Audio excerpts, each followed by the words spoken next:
Tout le monde, j'espère que vous allez bien. Pape Mamadou Diouf. Alors, cette vidéo risque d'être un tout petit peu longue. Nous allons parler de ce qu'on appelle du dropshipping. Alors, il y a plusieurs questions. On m'a interpellé plusieurs fois par rapport à ce phénomène. Je dirais pas un phénomène parce que ça existe depuis plusieurs années.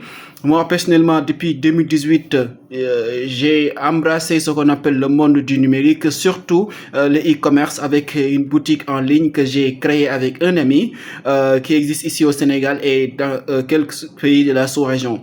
Alors, je connais bel et bien le dropshipping, mais nous, ce que nous faisons, on ne fait pas du dropshipping. Parce que le dropshipping, je vais vous dire une chose, ce n'est pas gratuit comme l'annoncent certains coachs. Je ne le dis pas pour saboter leur business ou bien leurs activités, parce que déjà, ils ont tendance à vous expliquer Shopify. Shopify, déjà, pour vous inscrire, vous payez $1, mais au fur et à mesure, quand votre boutique, vous devez aussi payer de façon mensuelle ou annuelle. Donc ça aussi, c'est une chose aussi que vous devez connaître. L'autre option aussi en même temps, c'est que vous devez aussi savoir que le dropshipping, ça demande aussi ce qu'on appelle des moyens.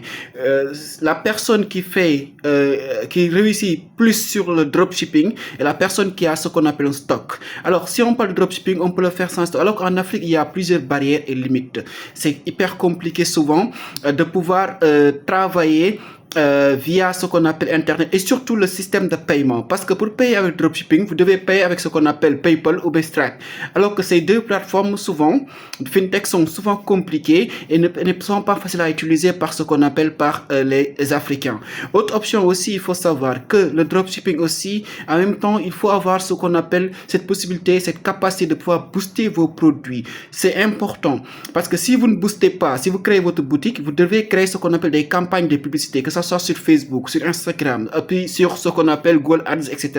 Whatever, vous devez maîtriser ces campagnes de publicité ads. Et si vous ne maîtrisez pas aussi ces campagnes, vous risquez de ne pas faire des chiffres d'affaires et ça risque d'être aussi compliqué.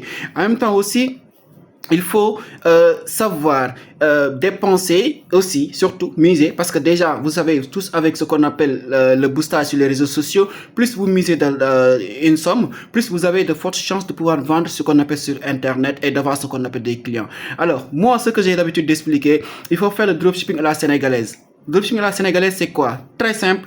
Il faut, je l'avais expliqué aussi en 2019, si vous allez sur mes pages sociales médias, vous pouvez voir la publication. Allez à Sandaga, vous avez votre connexion Internet. Il y a ce qu'on appelle des vendeurs e-commerçants qui sont ici au Sénégal, qui achètent des produits en gros en Chine, ou bien vous allez à Sandaga, vous discutez avec un client, ou bien un grossiste. Il vous donne ces produits en gros, vous prenez ces sous forme d'image, vous le postez sur votre statut ou bien sur vos plateformes sociales médias, Facebook, Instagram, vous boostez.